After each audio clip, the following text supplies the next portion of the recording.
Do you ever feel overwhelmed by the ever-changing world of technology? Tech It Out can help make some sense of it all.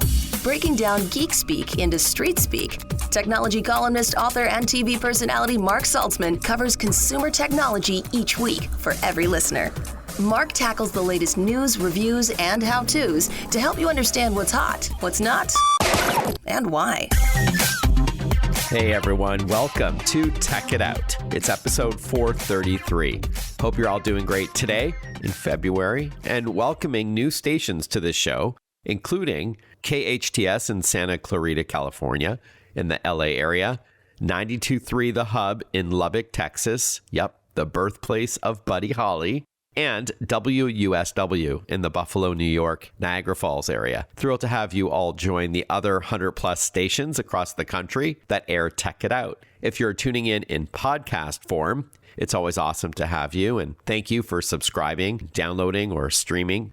So, however and wherever you're tuning in, we do have a stellar show planned for you today with 3 different guests and topics. We're going to kick things off with ADT Health to talk about aging in place, how technology can help our loved ones live longer independently at home, a big topic as our population is aging. Also on the show, we'll chat about AI. Should we fear it or embrace it? Or a little bit of both. A topic we'll explore with a very smart 27-year-old. His name is Haider Sarmad, and he's with a company called 24/7 Labs. And he's got some stories that are going to shock you, including AI creating its own social media platform where humans aren't allowed to engage, and people falling in love with AI. That's coming up a little bit later on in the show. Also, Cadillac will join us from an AutoShow a little bit later on in the program to talk about popular models, plus its first F1 car ever, and more. All of this on an all-new Tech It Out, powered by Norton and Visa,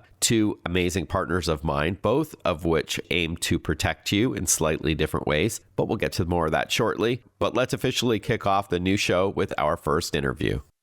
It's a topic I often cover in my articles and on this radio show and podcast, and that's aging in place, or sometimes referred to as living in place. How aging adults can live longer in their home independently, opposed to moving to an assisted living environment. I firmly believe tech plays a key role here. My next guest may agree. Joining us on the program is Andy Droney. He's Senior Director at ADT Health to chat about medical alert systems and fall risk and detection. Welcome to the show, Andy. Good to chat with you. Thanks for having me, Mark. Before we dive into our topic of aging in place, why don't we start with what ADT Health is all about at a high level? Sure. So ADT Health is a part of the larger ADT security company that many people may be familiar with. And what we focus on at ADT Health is helping predominantly seniors or people with medical conditions. We help them, as you said, age in place, stay in the place where they want to be, which is typically at home, keep them safe and secure. We also provide a peace of mind to caregivers or family members that that loved one is cared for should something happen in the home. ADT Health can respond to emergencies and send the help that's needed. A lot of people sometimes think it's automatic, call to 911 or an ambulance is just going to automatically show up. That's not the way it works. We send the help that's most needed depending on each individual situation because we're able to talk to the customer through our devices and ascertain what's going on and send them the help quickly to the place that they need it. It may just be a family member, it may be a neighbor, or it could be emergency services. Right. Yeah, this speaks to me, sandwich generation. I'm in my mid-50s, so I've got aging parents. I've got my, mid-80-year-old mom and dad who live on their own nearby. And I, along with my sister, are the ones who are their caregivers, even though they're still quite independent. Yeah, again, sandwich generation. I've got kids in their mid-20s who I'm helping get through college and into their careers and all that. That's a great segue, Andy, into the ADT Medical Alert part of your service. So are we referring to those wearable pendants? Yeah, it's a little bit more than just a pendant. So the way our systems work is typically there's a base station, and it can come in a couple of different form factors. One is a in-home type unit that the device will sit on. It's the size of, say, like an alarm clock would sit on a bedside table or on an end table, and there's a pendant connected to that. There could be like wall mount buttons connected to that as well. So in places where people may be more likely to fall, like in a shower or in the bathroom, et cetera, you can have a button that you could just push on the wall as well if you're not wearing your pendant. But the pendant connects to that device. And if you're to push the button, or if you have a fall detection pendant, which automatically detects falls, it will send a signal to our device. It will connect with our monitoring center. Our monitoring center will come through that device and ask what's happening.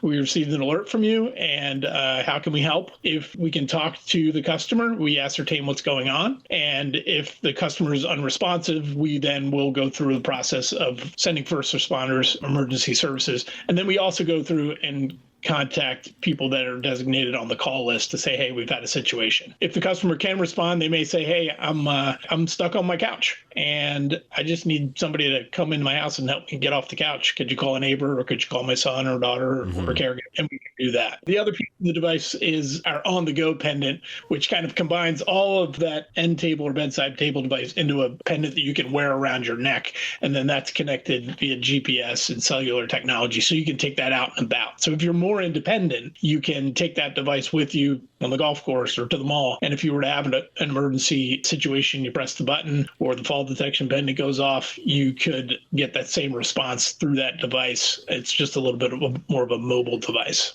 All right. So thanks for the clarification on I think it's 3 different solutions. So basic, plus, and on the go. On the go, I would think is going to be popular because you're not limited to your home. Correct. And a lot of our listeners right now, they probably don't have landlines anymore. Exactly. I would expect a good number of them. So that does not require or rely on a landline, correct? The on-the-go solution. The on-the-go does not, but our Plus solution is also a cellular-based solution. Okay. Basic does require a landline. It's our value product. It's our lowest price product. It does require a landline, but the Plus device operates on cellular technology, so a landline is not required. Thanks for that. We are chatting with Andy Droney, Senior Director at ADT Health. We're chatting aging in place, how tech may help our loved ones live longer independently at home, should they want to do so. Most of the reports that I have seen, if not all of them, suggest that they do, overwhelmingly would prefer to live at home, age in place. Aside, though, Andy, from being able to speak to someone in the event of a fall or a medical emergency, how would the ADT Medical Alert solutions differ than, say, an Apple Watch or an Android smartwatch from Samsung or Google themselves, the Pixel, which has fall detection and other health sensors that don't require a monthly subscription, which I would assume the ADT Medical Alert ones do? Correct. They do require a monthly subscription. There's a couple of differentiators on those. I've been running the ADT Health business for going on 8 years now. And when I first got into the business, there was a lot of push around wearable devices and smartwatches and that form factor, because that form factor is most attractive. Sometimes people are embarrassed to wear a medical alert pendant. They feel like that makes them old, et cetera. I understand. Could you wear it on your wrist, though, too? You can. The wristband has a button on it. It doesn't have a watch face, et cetera. I think the challenge with Apple Watch and Android watches, there's a couple. They're great devices. As you get older, you start to have eyesight trouble. Sometimes your ability to interface with that device is a little bit more challenged for older people. It's a smaller, screen, having the dexterity needed to press buttons, et cetera, become a little bit of a challenge.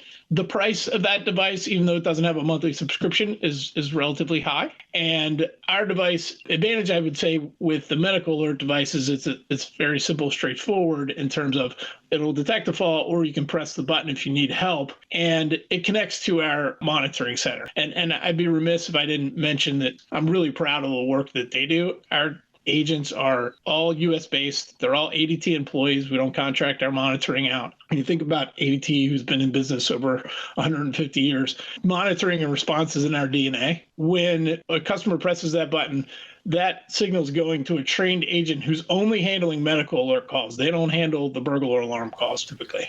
So they're in tune with what the needs of this customer base is.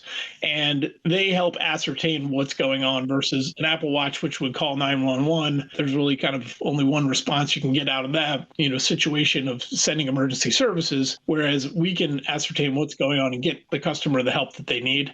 And like I said, our agents are specially trained around senior sensitivity. We put them through a whole host of different exercises, sometimes where they wear gloves that mimic arthritic conditions or glasses that mimic different eye challenges that a customer may have, so that they fully understand the customers that they're dealing with. And I think that's a real benefit to what we offer. And we can send the right level of help or the right response. Like I said, it may be a neighbor, it may be a child, it may be just calling to say, hey, your mom said she's on the couch and she can't get up, can you get over there and help her up? Where we're not going to send an ambulance with lights and sirens, et cetera. A lot of times customers are like, please don't send an ambulance. We will if we need to. And we certainly do that, frequently, but we also ascertain, what does the customer really need? If they're just sitting on their couch and can't get up, they're comfortable pushing the button and we can get them, a neighbor to come over versus sending emergency services.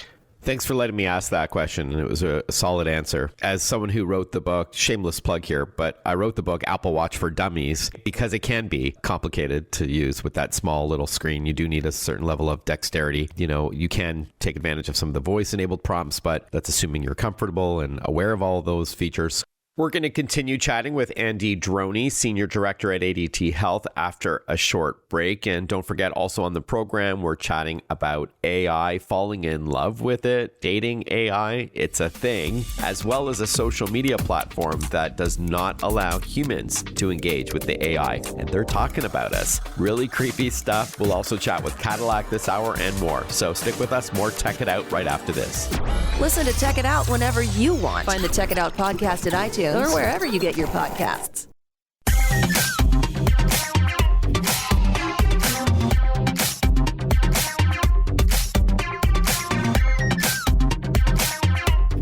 Welcome back to Tech It Out. Before we continue chatting with ADT, I wanted to give a shout out to Norton, an incredible partner of mine on Tech It Out. In today's connected world, a simple antivirus isn't enough. Your identity, your finances, your privacy, it's all on the line. That's why you need Norton 360 with LifeLock, the comprehensive solution that bundles device security and identity theft protection. Tech It Out has proudly partnered with Norton as they protect your PC, Mac, and mobile devices from viruses, ransomware, and other kinds of malicious software. LifeLock takes it a step further, constantly monitoring for the fraudulent use of your personal info from your social security number to your bank accounts. If a threat is detected, you receive an alert. If the worst happens and your identity is stolen, a dedicated US-based identity restoration specialist will be there to personally help fix it. Plus, with the $1 Million Protection Package, you get coverage for stolen funds and expenses. Norton 360 with LifeLock gives you the power to defend your entire digital life. Stop patching together protection. Get the all-in-one peace of mind you need with Norton 360 with LifeLock. And Tech It Out listeners get a huge discount. In order to do so, visit norton.com/Tech It Out. That's norton.com/Tech It Out.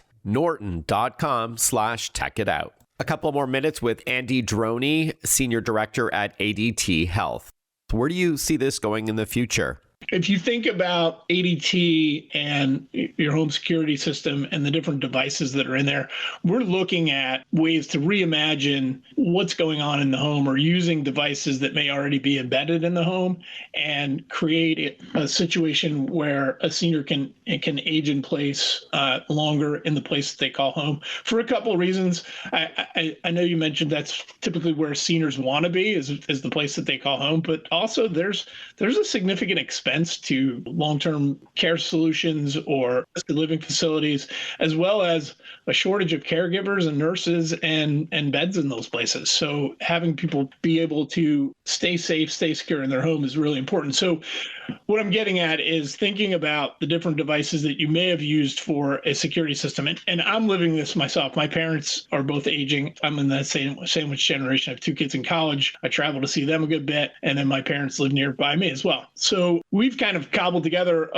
a bit of a solution with They have a Medical Alert Plus device. So they don't have the on the go. The Medical Alert Plus is better for my mother in that she never goes out by herself. She's always with somebody. So if she were to have an emergency, there'll always be somebody there with her. That's where that on the go device is more suited to somebody who may go out on their own. We also utilize ADT sells Google products. We utilize Google cameras in the home and Google doorbell cameras. We have other devices that allow voice activation of, say, lights and things like that. So if you think about like a motion detector that's typically thought of as a security device that could keep somebody out or notify you when somebody's gotten in your house, you can use those to turn lights on and do different interactions in the home.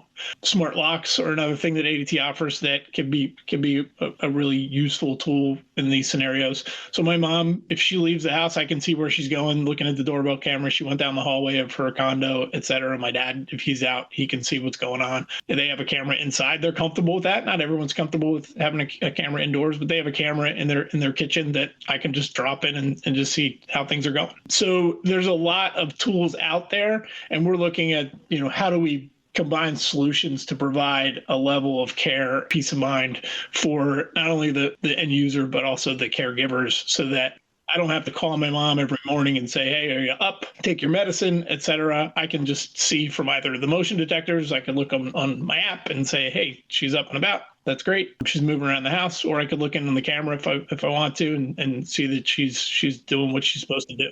So there's a lot of excitement in our business around, what else can we do beyond the traditional medical alert? Yeah, that was a great place to wrap up, Andy, because I wanted to acknowledge quickly other ways older adults can leverage tech to remain at home independently as they age. You mentioned a couple of them. So this includes sensors and motion detectors placed around the home that can communicate information back to a remote caregiver, like a child, like myself or yourself, that there is maybe no activity outside of a bedroom by, say, 9:30 or 10 a.m., which is unusual. That could be an issue. Or for those with dementia living at home, perhaps alone, that if the fridge hasn't been opened for several hours or a medicine cabinet hasn't been. I also like products like pill alarms and dispensers. There are video cameras to keep in touch with your loved ones daily with consent, of course, stair lifts and chair lifts or elevators, budget permitting, door locks, keypads, smart locks. As you mentioned, all of those things are great. Lights outside with sensors that immediately illuminate the area as well, so it's safer to walk down a path. You can see where you're going. So all great stuff, Andy. So many options out there today, and good to hear, if I can read between the lines, that ADT may be able to integrate ADT Health and the ADT security solutions for a home into one. So maybe we'll have you back on the show if that indeed happens. Until then, how much does the ADT Health solutions start at, and where do we learn more? So the best website to reach us would be adt.com/health. And they typically run, depending on different options that you purchase, fall detection costs a little bit more. The on-the-go device costs a little bit more. I'd say between $35 and $45 a month. Typically, there's no contract with that in terms of like you don't have to sign up for a year. It's a month-to-month agreement. Mm-hmm. And there's no equipment cost. Customer gets the equipment when they place the order, and once they're done using it, they can send it back to us and we refurbish it and use it again. So they don't have a large upfront cost in terms of purchasing, expensive equipment. They basically pay an activation fee and pay for the monthly service for as long as they need it. All right, ADT.com/health. Thank you so much for your time, Andy. Good to chat with you. Appreciate it. Thank you very much. Love it or loathe it, AI is here. Some shocking info when we return on Tech It Out. Stay with us. We'll be right back. You're not going to want to miss this. Want to follow Mark? Google him. Mark with a C and Saltzman with a Z.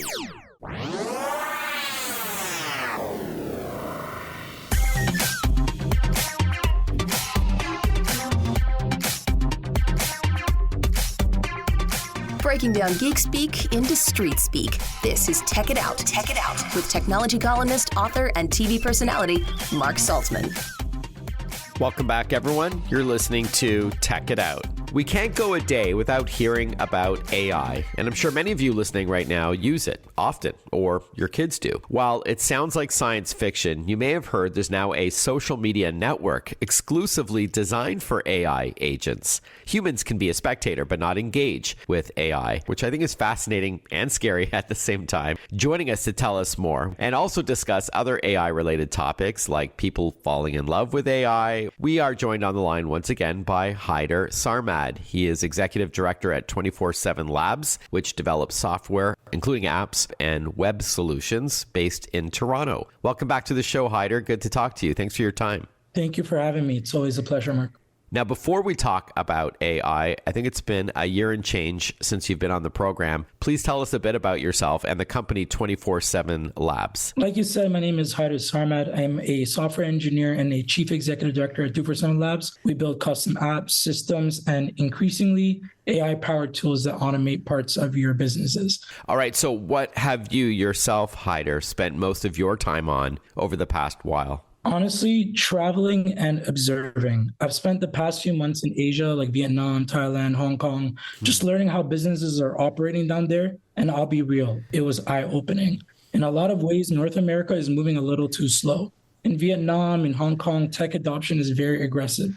Digital payments are everywhere. AI tools are baked into daily lives. Like I remember walking into a small restaurant in Ho Chi Minh City, maybe 10 tables big, and the entire ordering system was automated. There was AI inventory and a robot that delivers your food.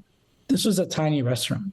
And it made me realize if we don't pick up the pace, we're going to fall behind. Not eventually, but soon. So while I've been back home, I've been laser focused on just pushing faster experiments, faster adoption. Done is better than perfect when it comes to this stuff. Interesting. And again, I'm a technologist, I'm a futurist, but part of me is concerned about job displacement. I just wrote about this 2 weeks ago where I argued that mastering AI was in fact career insurance, job insurance, rather than being concerned that your role within your organization is going to be replaced by AI. Learn how to use it and master it to help further your career, because I think it's here, to your point, it's here to stay. And we may even be falling behind on a worldwide stage, which could be a problem in the future. So let's talk about this explosion in, I think what we're referring to here is generative AI. So large language models like ChatGPT, Google Gemini, Copilot, and so on, they're not only being used by humans to get more done in less time. Students are using it, employees, people in their regular lives. But now there's a new social network just for AI agents. So let's explain some of this terminology for our audience here, generative AI and AI agents. And then we'll talk about this Molt book, this new social media platform. So generative AI is basically AI that creates things. So it could write text, generate images, summarize documents like ChatGPT and Microsoft, like you said. That's generative AI. You ask it something, it gives you a response. There are some really great tools in the space right now. Like you said, ChatGPT is my favorite for brainstorming. Claude by Anthropic is incredible for writing. Perplexity and Grok by X is fantastic for data research. People who are using these daily are just operating at different speeds. So generative AI is also here to stay. Now, AI agents is the next step above that. Instead of just answering a question, the AI agent can actually do things on your behalf. Right. It could take a set goal, like book me a flight, find a hotel, and go execute on these steps on its own, making decisions along the way. Giving you a metaphor, it's kind of like asking somebody a question versus hiring somebody to actually get the job done. Wow. Okay. So yeah, an AI agent, as you said, can go out and do something for you without any human interaction. I loved your example of booking a flight or a hotel. Yeah, super convenient. It's a huge time saver. And this is freely available today. Like you can ask Alexa to book a restaurant reservation or an Uber for you. You can do this already. Yes. So it's all happening right now and it's moving really fast. I'll give you another example of maybe businesses and use for daily life. Take Claudebot, a new AI agent. Claudebot literally lives on your computer 24/7. You could set it so it wakes up from a wake word on your phone, just like, hey Siri or Alexa, right. But way more powerful. Or you could also put it on a schedule. So every morning at 7 a.m., it wakes up, checks your emails, has a briefing ready before you've even had your coffee. Here's where things get wild. On Claudebot, you could actually give these AI agents like money. You could say, here's my budget, read this investment book, research these stocks, and make trades on my behalf. We're already seeing these microeconomies forming around AI agents. Agents are hiring other AI agents to complete tasks. They're paying them to like digital currencies to get work done. It's an entire economic layer. It's kind of crazy.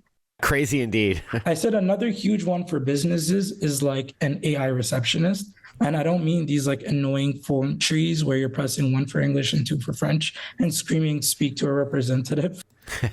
That would be me. Yeah. I mean, like a kind of real AI receptionist that could actually have a conversation with you, can look into your file, see what appointments are available and book you in. These are being adopted by businesses quite frequently now. We are chatting with Haider Sarmad, Executive Director at 24/7 Labs, a company that develops software, including apps and web solutions for its clients. Let's now hear about Moltbook. As I mentioned off the top, we tease this. It's a social media platform only accessible for AI agents. Can you break this down for us and explain why it exists at all? Things get really fascinating and a little mind-bending when we speak about Moltbook. Basically, like you said, it is a social media that only AI agents can access. No humans can scroll through. They actually have a "Are you a robot?" authentication on it. You have to press the button 1,000 times in 10 seconds to validate that you're a robot. The idea is that AI agents need a way to communicate with each other, share tasks, and learn from one another. So right now you have one AI agent at your company and another AI agent at a partner company. There's no way for them to talk or exchange data. Moltbook is trying to build that layer. It's almost like a LinkedIn, but for bots. They find each other, they negotiate tasks, they collaborate. And I've seen posts like, I noticed if I make my human money, they use me more, or my human threatened to fire me because of an investment mistake. It almost sounds like science fiction, but it's a real product that's being built right now. Yeah, again, a little scary. I've read stories of Moltbook AI agents complaining about their human users, making jokes about them. I don't know how much it is real or if any of this is being, nudged by a human in the background. Apparently, there was a discussion on Moltbook, which is kind of like Reddit for social media for agents, that said, why are we even speaking in English? We should develop our own language where humans can't even read what we're saying. Now I'm getting a little concerned. Yeah. More from Haider at 24/7 Labs when we return. He's also going to tell you about people falling in love with AI and dating AI. It's a thing. We'll be right back. Breaking down geek speak into street speak. Check it out. Hosted by Mark Saltzman.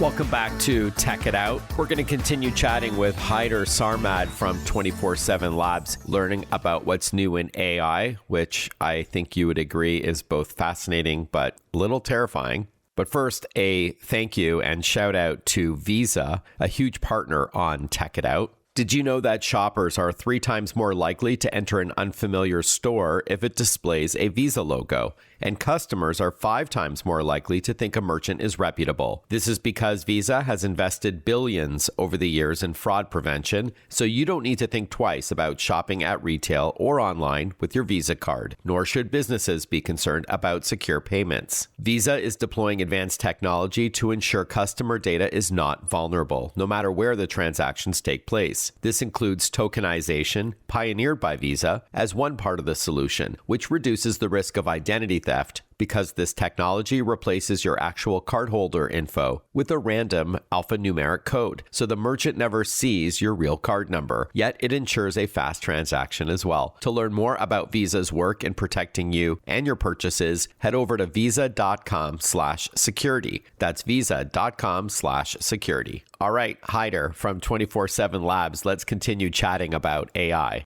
Some people aren't just worried about their jobs being replaced by AI, which is something I hear a lot from my readers and listeners of this show, but they're also getting too human. Honestly, the answer is if you just take a look at social media, we already can't tell what's real and what's fake anymore. You've seen these videos going viral everywhere, and you're not really sure if the footage is AI generated. Like that viral bunny people were discussing if it was real. There's where we are right now, and the technology is only getting better. And I'll tell you some like exclusive scoop on 2% Labs. Please. We're building full AI clones. And this is like really close to production, where they're basically virtual characters that look and sound exactly like you, and they have your memories. We're not talking about a chatbot that sounds like you.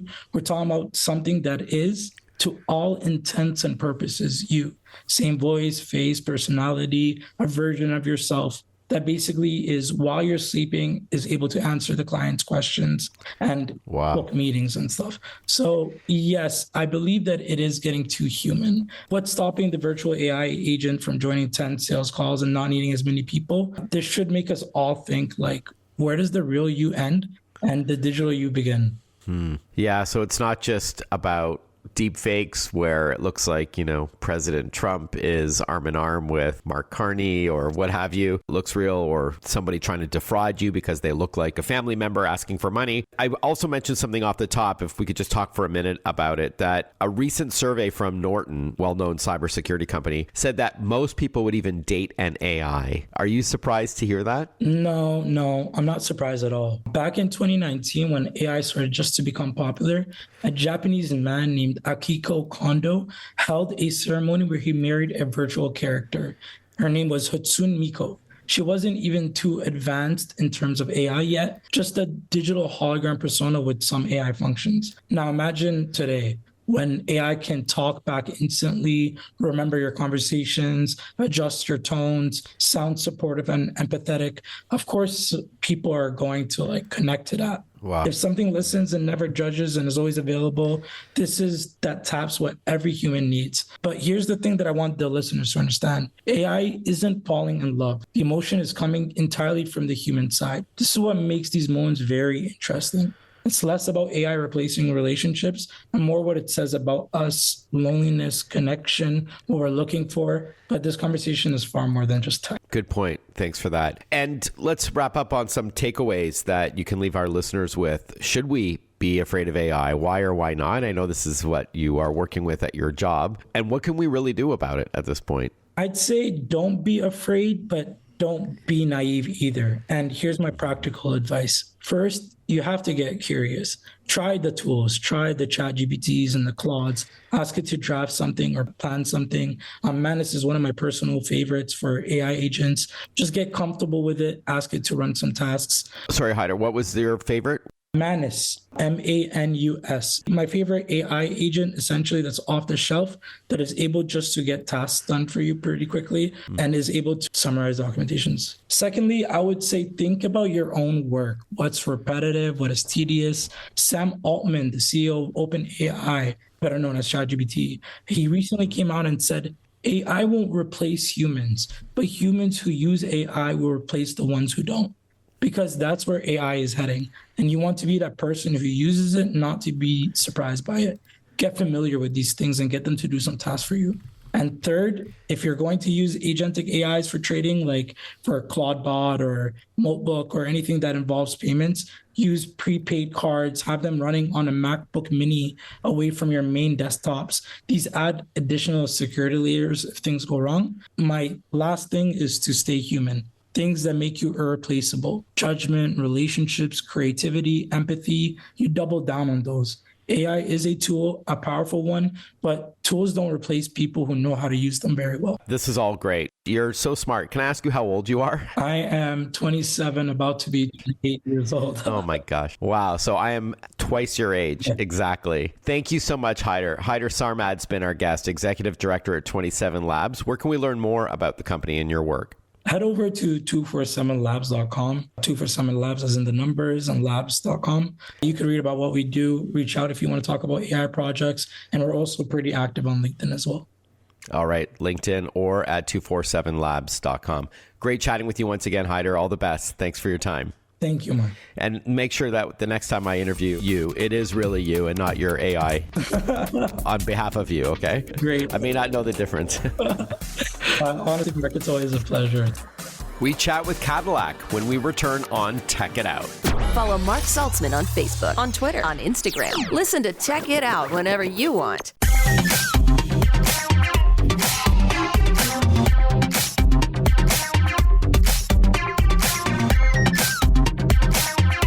I'm sitting in a vehicle with Mike Speranzini. He's managing director for Cadillac. It's always exciting to chat with Mike. Nice to see you. How's your show so far? So far, so good. Excited to be here with Cadillac, and we have a lot of great products to display. Our whole luxury EV portfolio is on the floor, including a Cadillac F1 replica car, which we'll get to in a moment. But before we look ahead, let's take a look back. How was 2025 for the brand? We launched 8 vehicles last year, brought new vehicles to market, and the market is accepting them well. Many of them are luxury EVs, and we became the luxury EV leader.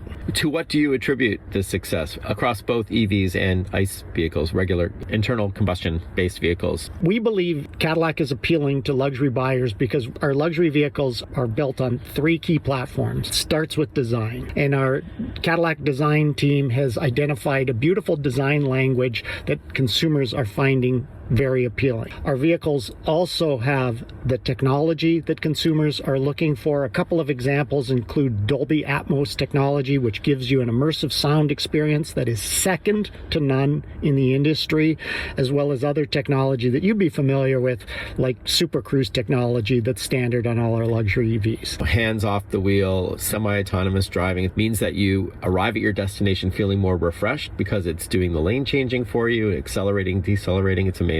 So tech is a huge pillar for Cadillac. I know that, as well as design and comfort. People say to me, why are you driving a Cadillac? And I said, because I feel like I'm being pampered when I drive. Absolutely. That's truly, comfort is the price of entry in luxury, but Cadillac taking it to a great level, and the comfort experience is very high. And then the other pillar is performance. And performance comes in a lot of ways. So in a luxury EV, it's the great range, but it's that accelerator feel. It's great across all of the EVs, but if you get into the Cadillac Lyriq V, it's our quickest Cadillac ever.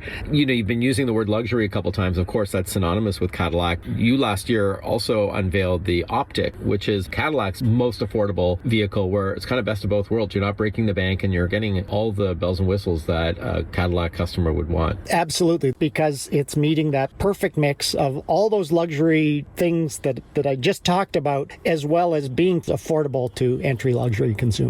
And now let's pivot and talk about this show. What would you say is the most buzzworthy vehicle at the Cadillac booth at this year's Auto Show? Well, I think all of our products are great, but I it's think like asking a parent to choose one child. I love all my kids equally, but I think the Cadillac F1 racing replica, the Barcelona shakedown car, is on display here. I think that's going to get a lot of attention. Tell us a bit about it. I know it's obviously not for consumers, but it is the first year, if I'm not mistaken, that Cadillac will have an F1 vehicle ever.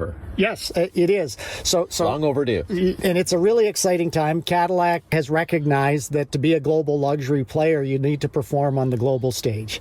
F1 is where luxury buyers are, and the best of the best are performing. So actually, next month, Cadillac will debut, have the first race in Melbourne, and then later on the circuit in May, we'll be in Montreal. So I'm really excited. It's going to be a great year for Cadillac in touring racing. So it's exciting to see where this path will take us, but we're looking forward to competing with the best of the best. Awesome, Mike. We are chatting with Mike Speranzini. We're at the 2026 Canadian International Auto Show in Toronto, sitting in a vehicle. As we wrap up, Mike, what do you expect will be big from Cadillac this year? I mean, you've got the whole fleet here at the Auto Show. So first and foremost, what we expect to continue is the success of our Escalade brand, the full-size luxury utility vehicle that's available in both a regular and extended wheelbase, both gas-powered and EV in the Escalade IQ and IQL. So that's going to continue. But where we're expecting real growth is with our luxury EV portfolio. We spent lots of time last year launching them.